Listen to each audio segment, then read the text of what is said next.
આજે આપણે છે ને ગણિતની ચર્ચા કરીએ.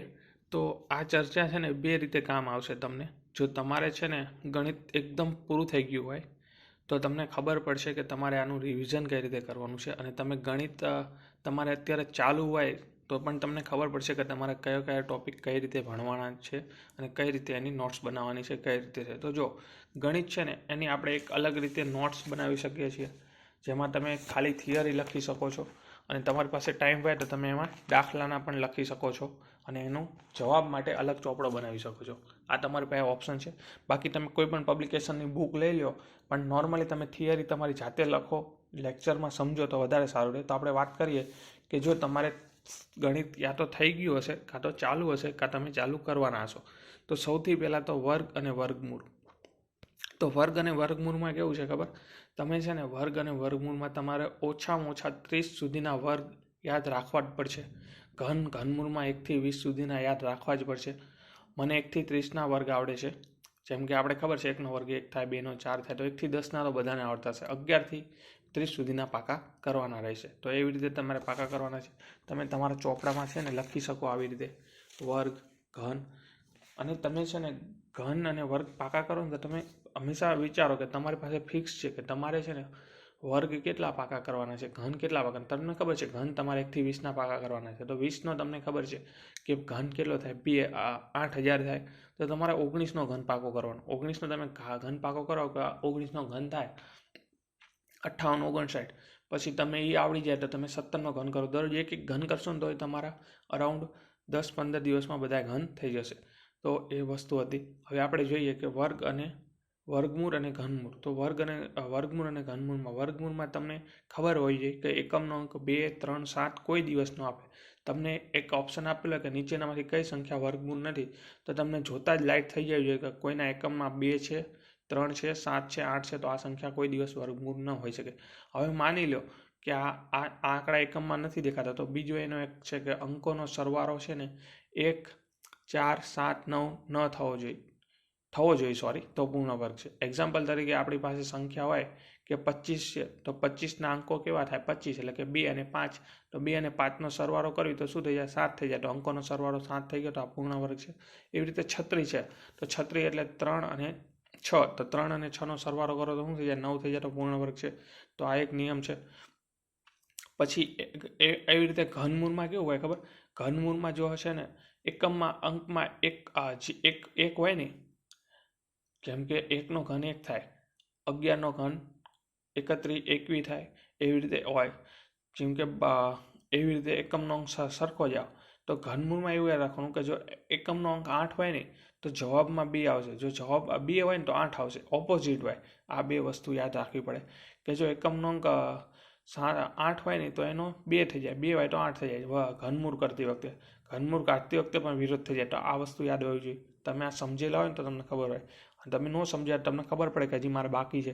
પછી તમે આવી રીતે વર્ગમૂળ ઘનમૂળ શોધવાનું હોય કોઈ પણ સંખ્યાનું, તો જ્યારે ઘનમૂળ શોધો ને ત્યારે તમારે છેલ્લા 3 આંકડાને ધ્યાનમાં લેવા પડે, 2 આંકડાને, પછી આગળના અંકને ધ્યાનમાં લેવાનું.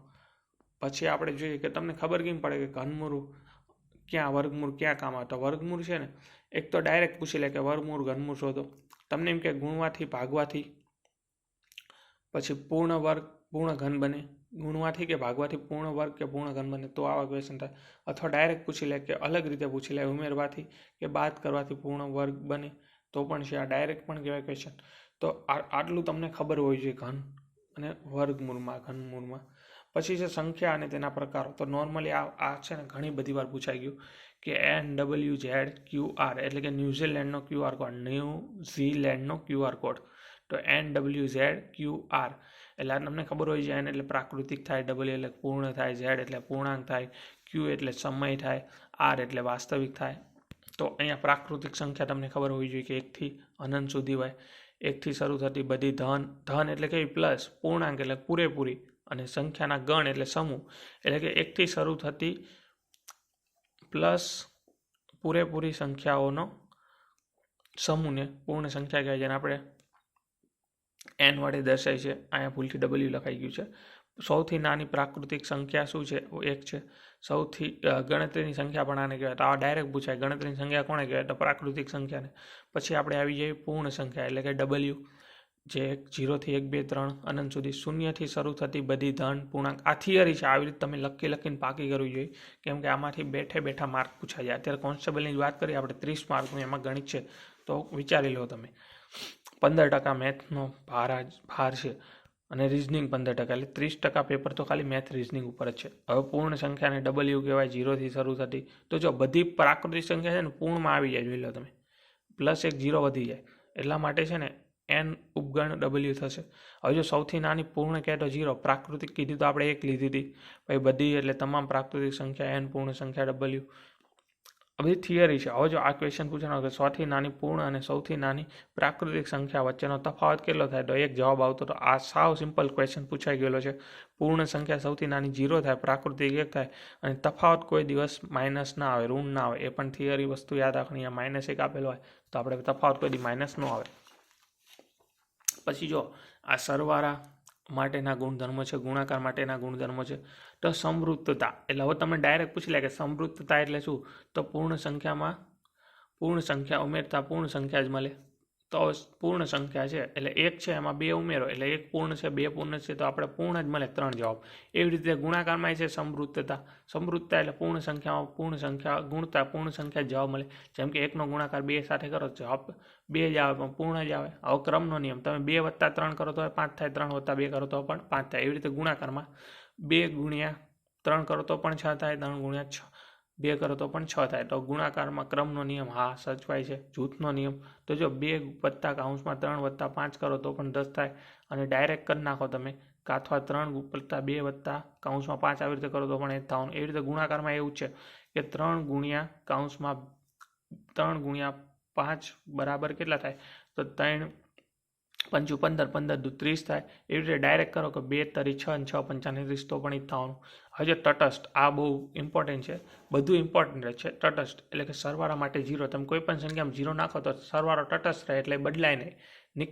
એટલે 0, જેમ કે 5માં +0 કરવી તો 5. હું અત્યારે તમને સમજાવતો નથી, હું તમને કહું છું કે મેથમાં કેટલું બધું આવે એમ.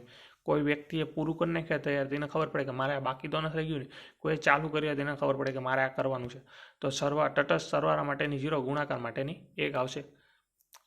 હવે જો અહીંયા સરવાળાના નિયમો પતી જાય છે, ગુણાકારમાં એક નિયમ આવે છે કે ગુણાકારનું સરવાળા ઉપર વિભાજન થાય છે.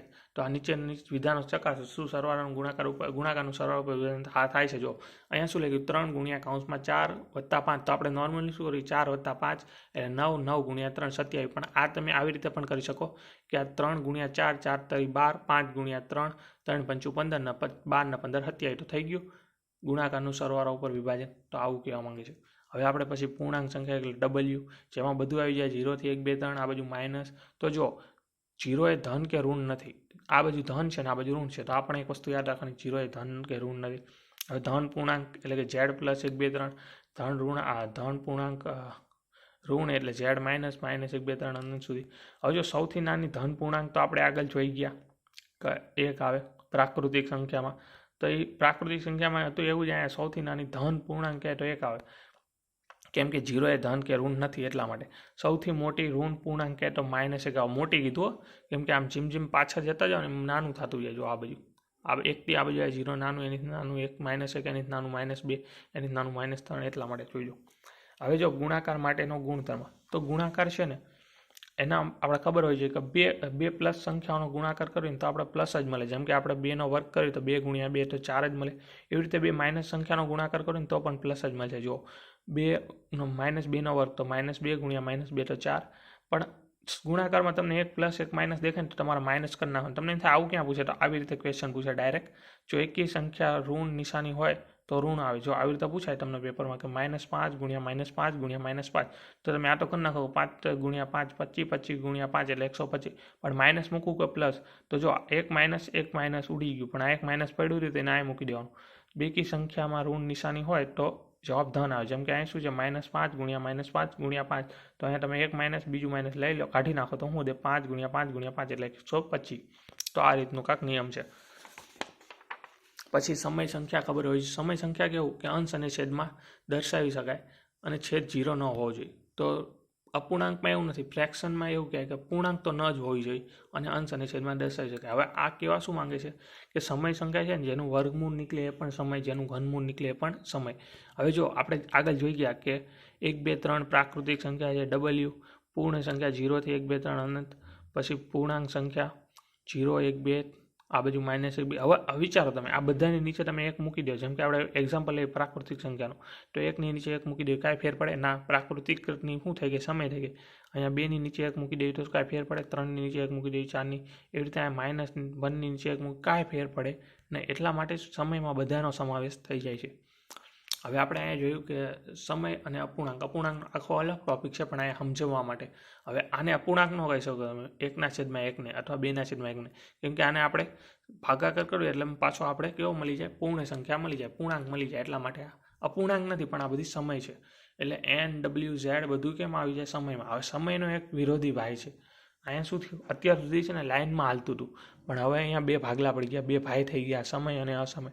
આ કે મારા ભાગમાં આવે તો એ આના ભાગમાં ન જાય, આના ભાગમાં જાય આના ભાગમાં ન જાય. પછી જો સમય માટે શાંત આવૃત અને અનંત આવૃત. હવે આવા શબ્દ છે ને મોસ્ટ ઓફલી તમે જોવા ઓછા મળે છે, કેમ કે આ બધા GCRTના શબ્દ છે.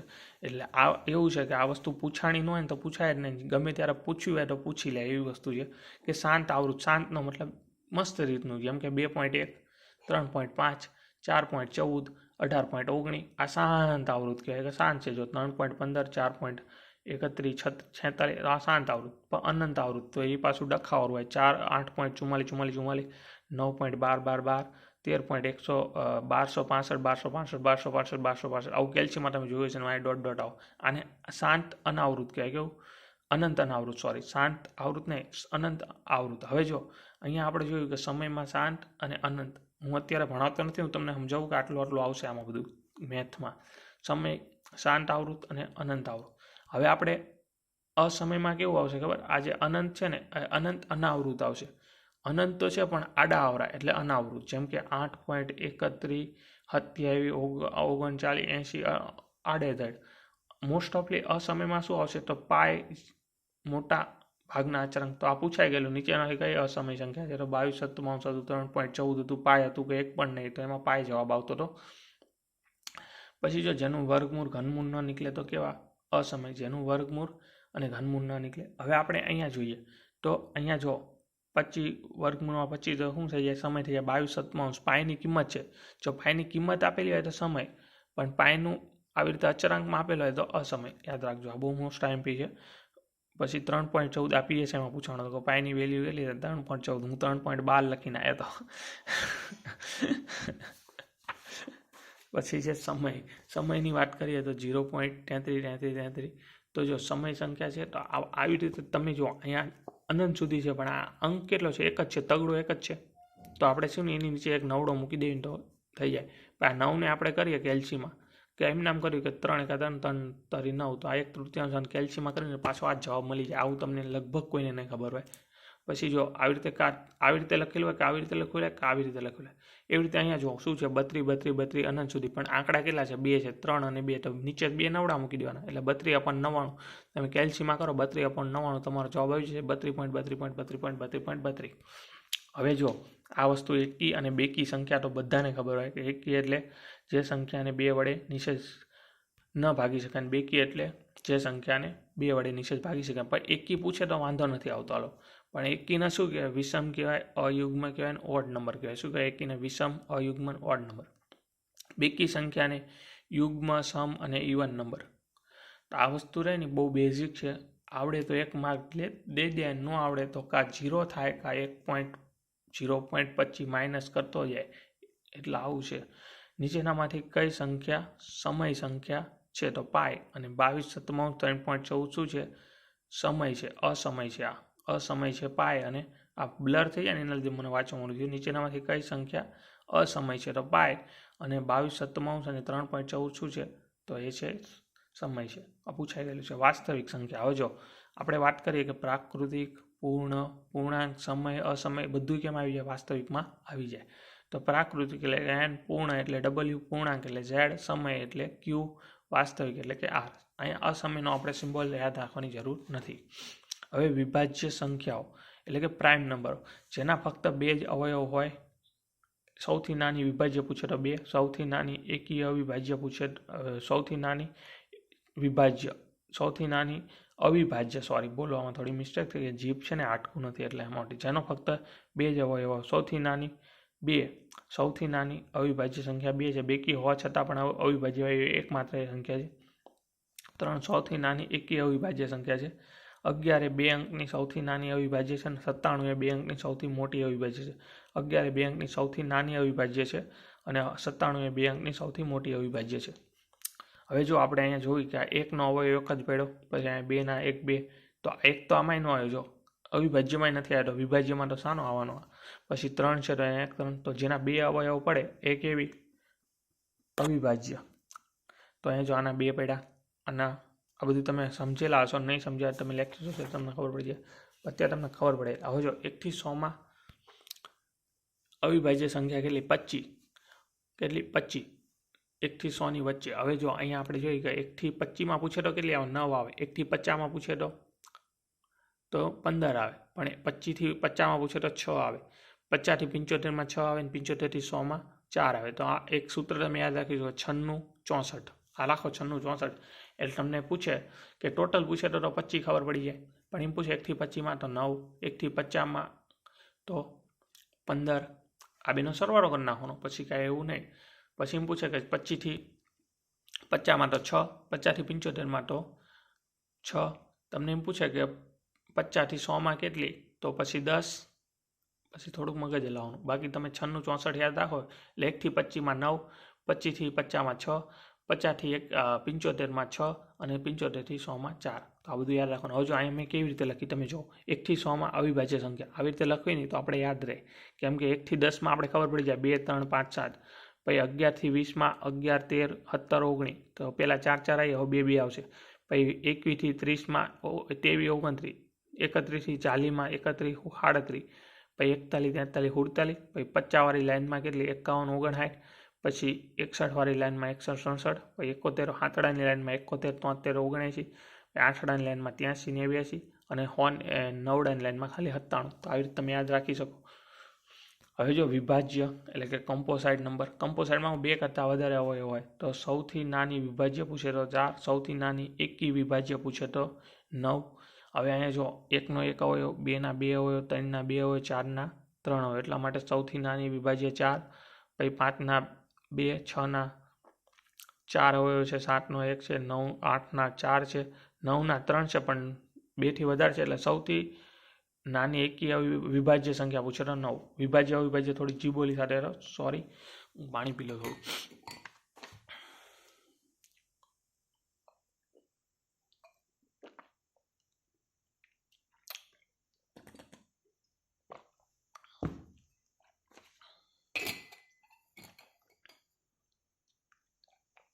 તો આપણે ક્યાં હતા, હવે આપણે જોઈએ કે 1 થી 100 વિભાજ્ય સંખ્યા કેટલી આવે 74. કેમ, તો જો આપણે આગળ જોઈ 25, અહીંયા 74, હજી એકડો બાકી છે એની આપણે વાત કરશું પછી. 1 થી 100 ની વચ્ચે પૂછે વિભાજ્ય સંખ્યા તો 73 આવે. હવે અહીંયા કેમ આપણે વચ્ચે લીધું ને અહીંયા કેમ ન લીધું, હવે તમે વાત કરો કે 1 થી 100 ની અવિભાજ્ય સંખ્યા પછી, હવે 1 થી 100 ની વચ્ચે તમે લો તો એક અવિભાજ્યમાં નથી આવતો, 100 અવિભાજ્યમાં નથી, તો 25 ની 25 જ રહેવાની, એમાં ફેર નથી પાડવાનો. પણ અહીંયા એવું નથી થતું, અહીંયા 1 થી 100 સુધીમાં લેવાનું તો 100 વિભાજ્યમાં આવી જાય, અને 1 થી 100 ની વચ્ચે લેવાનું તો 1 અને 100 ને કાઢી નાખો તો 100 નીકળી જાય, એટલે અહીંયા 73 થઈ જાય છે. હવે અહીંયા પણ તમે જુઓ કે 1 થી 15 પૂછે તો 1 થી 25 પૂછે તો 15, 25 થી 50 પૂછે તો 19, 50 થી 75 પૂછે તો 19 અને 75 થી 100 પૂછે તો 21. તો અહીંયા તમે યાદ રાખી શકો કે 15 19 19 21, તો 1519 1921.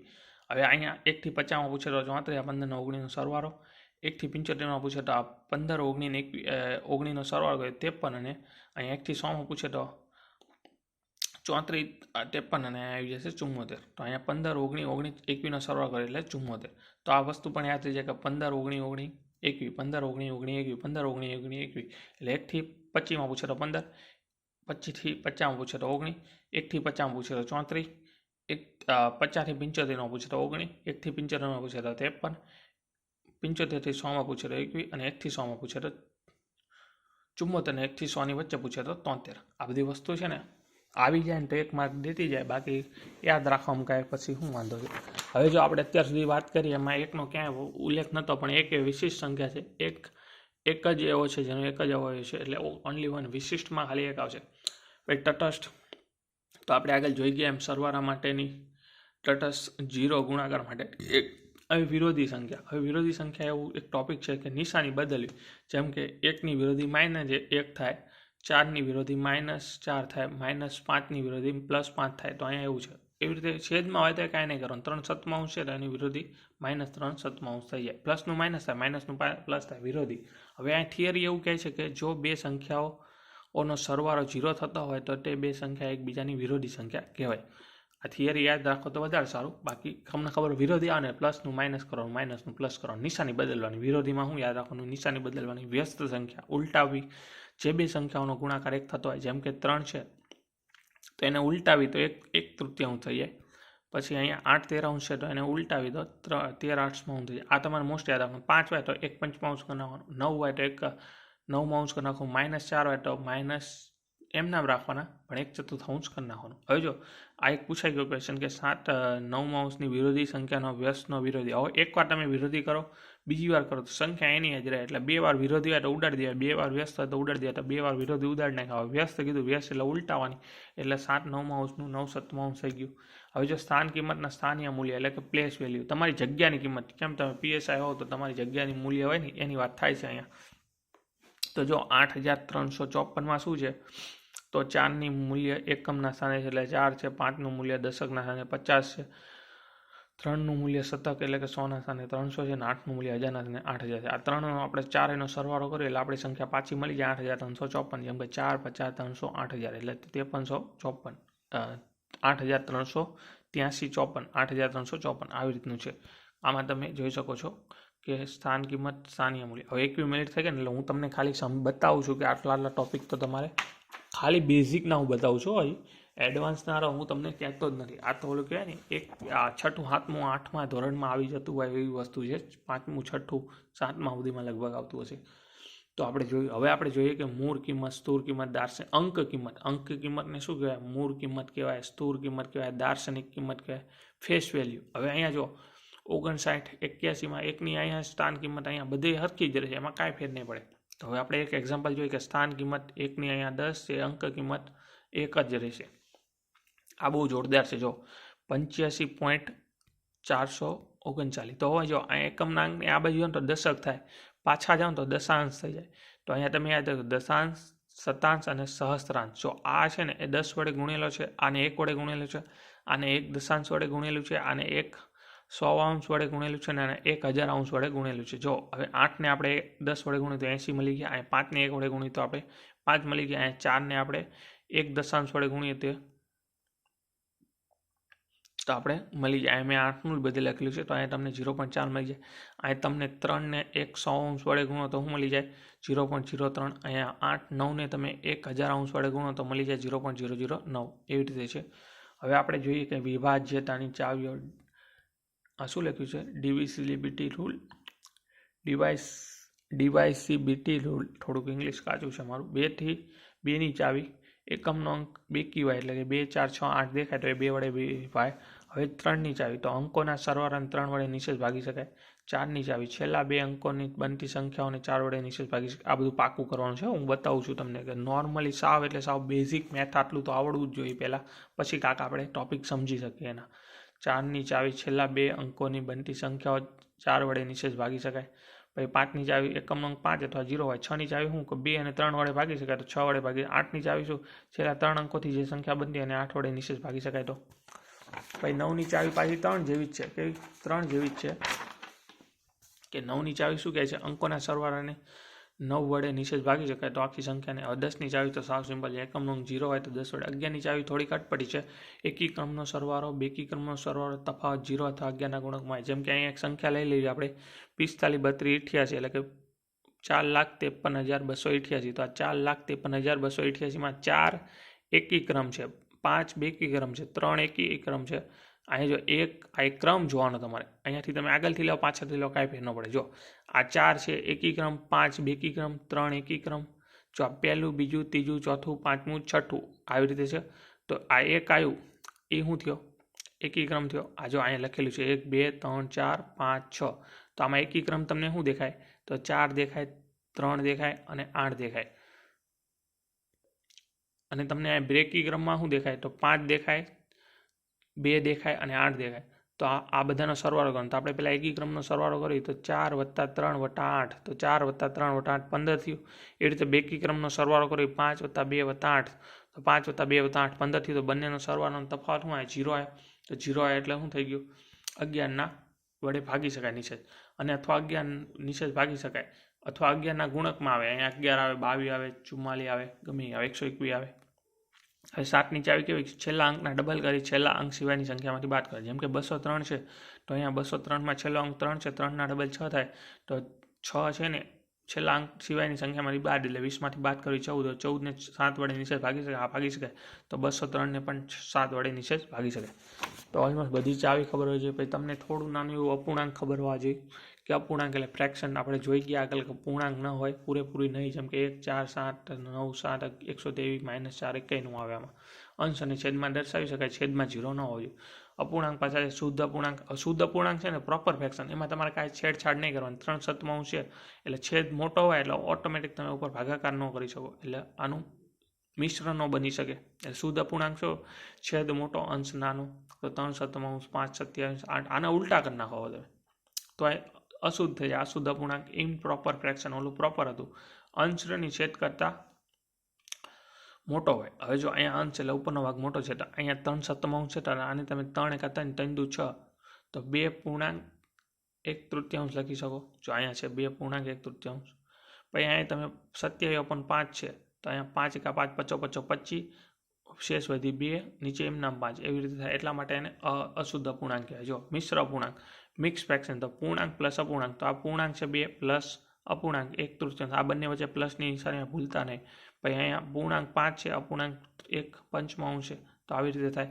તો હવે જો અશુદ્ધ અપૂર્ણાંકમાંથી મિશ્ર અને મિશ્રમાંથી અશુદ્ધ બને. તો અહીંયા મેં તમને બતાવ્યા કે આપણે અશુદ્ધમાંથી મિશ્ર કઈ રીતે. હું અહીંયા તમને મિશ્રમાંથી અશુદ્ધ બનાવીને બતાવતો. અહીંયા 2નો ઘડ્યો છે, 2 તરીને 6, 6 ને 1 7, 7/3 આવી ગયું. અહીંયા 25 25 અને 2 27, તો અહીંયા 27/5 આવી ગયું. એવી રીતે બને. હવે જો આને તમે આવી રીતે ભાગાકારમાં મૂકો નહીં, તો આપણે કઈ રીતે કર્યું હોય ખબર? તો 3 દુ 6 ને 1 7, તો 7ને 3 વડે ભાગતા 2 શેષ મળ્યો અને 2 ભાગફળ મળ્યો અને 1 શેષ મળ્યો. તો આને શું કહેવાય?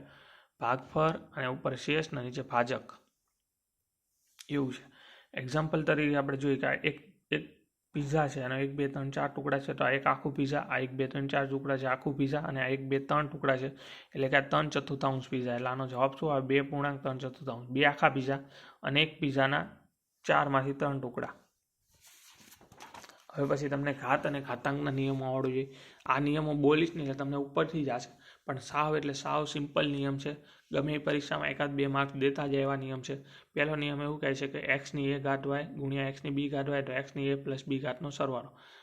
તો અહીંયા એવું કહેવા માંગે છે કે x ની 1 ઘાત y અને x ની 2 ઘાત y. તો આપણે શું કરવાનું? x ની 1 + 2 એટલે x ની 3 ઘાત કરી નાખવાની. એવી રીતે ભાગાકારમાં કહે કે x ની a ઘાત ભાગ્યા x ની b ઘાત y, તો x ની a - b ઘાત. તો અહીંયા x ની 1 ઘાત y આપણે 2 લઈ લે. x ની 2 ઘાત y અને ભાગ્યા x ની 1 ઘાત y, તો આપણે 2માંથી 1 માઇનસ કર્યું તો x ની 1 ઘાત થઈ જશે. હવે x ની 0 ઘાત y એટલે બરાબર 1. માનો કે 50 છે, એની 0 ઘાત આપી, તમારે શું મૂકી દેવાનું? 1 મૂકી દેવાનું. પણ 0ની 0 ઘાતનો આવે કે છે. પછી 1ની x ઘાત એટલે 1, એટલે 1ની તમે 50 ઘાત મૂકો તો એક જ જવાબ આવે, એવું કહે છે. હવે અહીંયા શું કહે છે કે x ની 1 ઘાત કૌંસમાં એની ઉપર b ઘાત, તો શું થાય? x ની 1 ગુણ્યા b ઘાત. તો અહીંયા એમ કે x ની 4 ઘાત કૌંસની ઉપર x ની 2 ઘાત. તો અહીંયા તમારે શું કરવાનું? x ની 4 ગુણ્યા 2 ઘાત એટલે કે x ની 8 ઘાત થઈ જશે. પછી છે છઠ્ઠો રૂલ, એવું કહે છે x/y ની a ઘાત y માઇનસ a ઘાત. તો અહીંયા એવું કહે છે કે x/y ની માઇનસ a ઘાત y, તો આપણે શું કરવાનું? માઇનસનું પ્લસ કરી નાખવાનું, એટલે a ઘાત નકરી મૂકવાની અને xy ને ઉલટું કરી નાખવાનું, y ની x કરી નાખવાનું. અને ડાયરેક્ટ આપેલું હોય કે x ની -a ઘાત, તો આપણે શું કરી નાખવાનું? 1/x ની a + ઘાત. અહીંયા આપણે માની લો કે 1ની -1 ઘાત હોય, તો તમે શું કરો? અથવા અહીંયા માની લો કે 2ની -1 ઘાત હોય, તો તમે 2 છે એને શું કરો? ઉલટાવી દેવા, એટલે કે 1/2 અને -1 ઘાતની જગ્યાએ તમે +1 ઘાત ઉપર મૂકી દો. હવે 7મો નિયમ એવું કહે છે કે એક્સ ગુણ્યા વાયની કાઉન્સ ઉપર 1 ઘાત હોય તો એક્સની 1 ઘાત ને વાયની 1 ઘાત જાય. એવી રીતે ભાગાકારમાં છે એક્સ અપોન વાયની 1 ઘાત હોય તો એક્સની 1 ઘાત ને વાયની 1 ઘાત થાય. હવે જો ઘાત શોધવા માટે હંમેશા બરાબરની બંને બાજુ આધા સરખા કરવા પડે. આ ચેપ્ટર તમે ભણ્યા ને તો આ બધું તમને આવડે. Last but not the least, લસા અને ગુસા ઓલમોસ્ટ આપણો છે ને જે બેઝિક વસ્તુ છે ને મેં તમને કીધું, બાકી હજી ચેપ્ટર બધા આવશે એ વસ્તુ અલગ છે. આમાં એક હજી ભાગુસબા બાકી રહી ગયું, એ પણ હું તમને બતાવી દઈશ. લસા અને ગુસા, તો લસા એટલે લઘુત્તમ સામાન્ય અવયવ જેને આપણે LCM કહીએ, ગુરુત્તમ સામાન્ય અવયવ એટલે HCF. લસા ગુરુત્તમ સામાન્ય અવયવ, HCF હાયર કોમન ફેક્ટર. હવે અવયવનો મતલબ શું થાય? 10ના અવયવ 1 2 5 10, 12ના અવયવ 1 2 3 4 6. એકવાર પૂછાઈ ગયું 12ના અવયવ કેટલા થાય? તો 1 2 3 4 5. તો આ 1 2 3 4 5 6 જવાબ આવતો હતો. અવયવની સંખ્યા કેટલી? એમ અવયવ સંખ્યા અથવા તેના કરતાં નાનો જ હોય. તો જો આ અવયવ 10ના અવયવ 10 અથવા એની કરતાં નાના છે, 12ના અવયવ 12 અથવા એની કરતાં નાના છે. હવે ગુસા નાનામાં નાની સંખ્યા અથવા તેના કરતાં નાનો જ હોય. જેમ કે ગુસા અંશ છેદમાં હોય તો અંશનો ગુસા કરવાનો, છેદનો લસા. જે કરવાનું હોય ને અંશ છેદમાં, તો ગુસા કરવાનો તો ઉપરનાનો ગુસા કરી નાખવાનો, નીચેનાનો લસા કરી નાખવાનો. પછી સ અવિભાજ્ય, પરસ્પર અવિભાજ્ય કો પ્રાઇમ નંબર. જેમ કે 8 અને 15 છે તો આ બંને એકબીજા અવિભાજ્ય છે. જેમ કે તમે 8ના આવી રીતે છૂટું પાડો 3 ગુણ્યા 5 ગુણ્યા 1 તો 5, અને 8નું 2 ગુણ્યા 2 ગુણ્યા 2 ગુણ્યા 1 એટલે 5. તો આ બંનેમાં સરખું એક જ દેખાય. તો સહ અવિભાજ્ય પરસ્પર વિભાજ્ય સંખ્યા અથવા બે ક્રમિક સંખ્યાઓનો ગુસા શું થાય? એક જ થાય. એક સિવાય બીજું કોઈ સરખું ન હોય. આ તમે ગુસા લસા એકદમ ભણેલા હોય ને તો તમને ખબર પડે, બાકી બધું આ બાઉન્સ થાય ઉપરથી. એવી રીતે લસા છે, તો લસામાં શું છે? લઘુત્તમ સામાન્ય અવયવ LCM, લેસ્ટ કોમન મલ્ટીપ્લાય. અવયવી છે ને અવયવીની સંખ્યા અથવા તેના કરતાં મોટી જ હોય. અવયવી અસંખ્ય છે. 10ના અવયવ 10 20 30 40 50 60 80 90 100 110 120 130 અનંત સુધી. 12 22 24 25 26 27 28 29 60 55 54 55 11 112 અને અનંત સુધી. તો જો લસા છે ને મોટી સંખ્યા અથવા તેના કરતાં મોટો જ હોય. સમયનો પુનરાવર્તનકાર પૂછાય તો લસા શોધવાનો કે અને અંશ અને છેદમાં આપ્યો તો અંશનો લસા કરવાનો, છેદનો ગુસા કરવાનો. સહ અવિભાજ્ય પરસ્પર અવિભાજ્ય સંખ્યા અથવા બે ક્રમિક સંખ્યાનો અથવા કો પ્રાઇમ નંબરનો લસા કેટલો થાય? તો બંનેના ગુણાકાર જેટલો. ઓલામાં 1 થતો અહીંયા ગુણાકાર જેટલો થાય.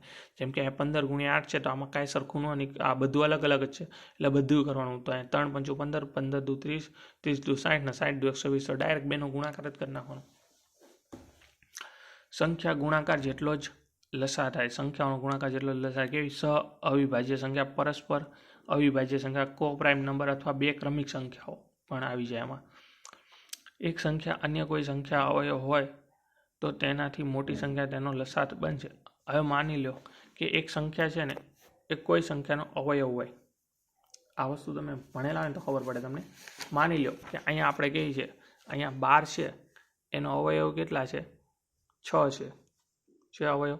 તો શું કહે છે કે કોઈ એક સંખ્યા અન્ય સંખ્યાનો અવયવ હોય તો તેનાથી મોટી સંખ્યા તેનો લસા થાય. તો આ 6નો લસા 12 થઈ જાય. શું થઈ જાય? 6નો લસા 12 થઈ જાય એમ કહે છે. ઘાતવાળી સંખ્યાનો લસા લેવા બધા જ અંકો ધ્યાને લેવા તથા તેમને સંલગ્ન મહત્તમ મોટી ઘાત મૂકવી. આ બધું બહુ સિમ્પલ છે પણ ભણેલા હોય તો. લસા ગુણ્યા ગુસા બરાબર x ગુણ્યા y. તો લસા અને ગુસાનો ગુણાકાર કરો ને એટલે બે સંખ્યાઓનો ગુણાકાર પણ એટલો જ થાય. નોટ સમયનો પુનરાવર્તનકાર હોય, શેષ વધે, નાનામાં નાની સંખ્યા જે આપેલ સંખ્યા વડે ભાગી બધું હોય તો લસા તમારે શોધવાના. હવે આપણું last but not the least, યાર અહીંયા ક્યાં સમયવાળું અહીંયા પડી ગયું પેપર. આ રહ્યું ભાગુસબા. તો ભાગુસબા છે એમાં તમને છે ને આ બધું ભેગું કરો ને એટલે ભાગુસબા થાય. એમાં તમને એક સૂત્ર યાદ હોવું જોઈએ, BBODM, એટલે કે બડા બદમાશ, બડા બોર્ડમાસ. બોર્ડમાસ કેવું? બડા બોર્ડમાસ. B ફોર બાર એટલે કે પહેલાં લીટો ઉપરનો દૂર થાય. B ફોર બ્રેકેટ એટલે કાઉન્સ દૂર થાય. O ફોર ઓફ એટલે નોની નું ના પણ એનો ગુણાકાર થાય, પણ એ પહેલાં દૂર કરવાનો. ડિવિઝન એટલે કે ભાગાકાર કરવાનો, પછી મલ્ટીપ્લાય ગુણાકાર, એડિશન એટલે સરવાળો, અને પછી સબસ્ક્રિપ્શન એટલે કે બાદબાકી. તો B બડા બોર્ડમાસ, બડા બોર્ડમાસ. બડા એટલે પહેલાં 12 દૂર થાય. B ફોર બ્રેકેટ બડા બોર્ડમાસ, બડા બોર્ડમાસ. તો જો હવે આ સમાંતર શ્રેણી, ગુણોત્તર શ્રેણી, આ બધા એકદમ ચેપ્ટર આવી ગયા. તો આપણે એની વાત નહીં કરીએ. મેં તમને અત્યારે આજે જે વાત કરી એની હું પાછો તમને વાત કરું. એ જોઈ શકો છો. આપણે આજે 13-14 પન્નાની વાત કરી. એ પન્ના કઈ રીતના છે તમે મેં બધું કહી દીધું કે આટલું બેઝિક છે. જે પહેલાં તમને આવડે ને તો પછી બીજા તમે ચેપ્ટરમાં આનો ક્યાંક ને ક્યાંક ઉપયોગ તમને આવી શકે આમાંથી. પણ આમાંથી આપણે ન આવડતું હોય તો પછી આગળ ચેપ્ટરમાં વાંધો આવે. કોકે મેથ્સ કરી નાખ્યું તો એને ખબર પડે કે આ મારે બાકી રહી ગયું છે, આ વસ્તુ મારે કરવાની છે. આમાંથી કાંઈક વસ્તુ એવી હોય કે જે કોઈને છૂટી ગઈ હોય, બની શકે કોઈ એને યુટ્યુબમાં વિડીયો જોયા તો એમાં એક ટોપિક અમુક રહી ગયા હોય, તો એવું બની શકે. તો આવી રીતનું છે. તો હવે હું તમને આ જોયું ને આનો ચોપડામાં કઈ રીતનું છે ને હું તમને બતાવું. તો આપણે જેની ચર્ચા કરીએ એને શું કહે ખબર, તો એને આવી રીતે એક આખું આપેલું છે. જો એક ચેપ્ટર આવી રીતે આપેલું છે કે જો તમને નોર્મલી વર્ગ, વર્ગમૂળ, પછી સંખ્યાઓના પ્રકાર, અપૂર્ણાંક, પછી વિભાજ્યતાની ચાવી, પછી ઘાત અને ઘાતાંક, લસાગુસા આવડવું જોઈએ આટલું. અને મેં આમાં એક લઈ લીધું કે સાદું રૂપ. આ 2 ટોપિક થયા. જો આ મેં તમને કીધું ને આ ખાલી એક ટોપિક થયો અને આ બીજો ટોપિક થયો. તો આ 2 વસ્તુ તો તમે પહેલાં શીખો, પછી તમે બીજ ગણિત કરી શકો છો. એ તો જાઓ દો. પછી તમે સમાંતર ગુણોત્તર શ્રેણી કરી શકો છો. તમે સરેરાશ શીખી શકો છો. પછી તમે ગુણોત્તર અને પ્રમાણ, ભાગીદારી, પછી ઉંમર સંબંધિત દાખલા, ટકાવારી, નફો ખોટ, સાદું રૂપ, ચક્રવૃત્તિ વ્યાજ, સાદું વ્યાજ, ચક્રવૃત્તિ વ્યાજ, સમય અને કાર્યક્ષમતા, ટાઈમ એન્ડ વર્ક, નર અને ટાંકી જેને કહીએ, કામ અને મહેનતાણું, સાકરનો નિયમ, પછી સમય, ઝડપ, અંતર, માહિતીનું અર્થઘટન, ડેટા ઇન્ટરપ્રિટેશન, ટેબલ, બાર, લાઈન, આ બધું કરી શકો. પહેલાં તમારે આટલી વસ્તુ કરવાની. આ 6 વસ્તુ આપણે જોઈ અને આ 7. આટલી વસ્તુ તમને આવડે ને તો પછી આ બધા ચેપ્ટરમાં તમને બહુ વધારે મજા આવે. એટલે પહેલાં આ તો આટલું કરવાનું, પછી આ બધા ચેપ્ટર તો કરવા જ પડશે, પણ પહેલાં તો બેઝિક આટલું મેથ્સ પહેલાં શીખવાની જરૂર છે તમારે. જેમ કે હું શીખી ગયો છું, હવે હું બધા ચેપ્ટરને કરું તો મારે વાંધો ન આવે. એટલા માટે મેં કીધું આટલો વિડીયો બનાવી દો, મે બી કોઈને ઉપયોગી થાય તો આવી રીતે તમે પછી થિયરીની નોટ બની શકો. પછી જ્યારે રિવિઝન કરવા બેસીને ત્યારે આ બધું આપણે એકવાર નજર ફેરવીએ ને તો આપણો આમાંથી એક પણ માર્ક ન જાય. કેમકે દાખલા તો આપણે ગણતા આવડવાના જ છે, પણ આગલા દિવસે આટલું વાંચ્યું હોય એટલે આપણા 7 ટોપિક થઈ જાય. આ અરાઉન્ડ મેં 30 મિનિટમાં મેં તમારે હારે વાત કરતાં કર્યું હોય ને એવી રીતે બનાવ્યું. બાકી આ નજર ફેરવામાં શું આના 36 મિનિટ થાય? આટલી વસ્તુને ન થાય. આખું મેથ પતી જાય થિયરી હો. બાકી આવડતું હોય તો કર્યું ન હોય તો કંઈ ન મેળવો. તો આવું હતું મેથનું વિડીયો.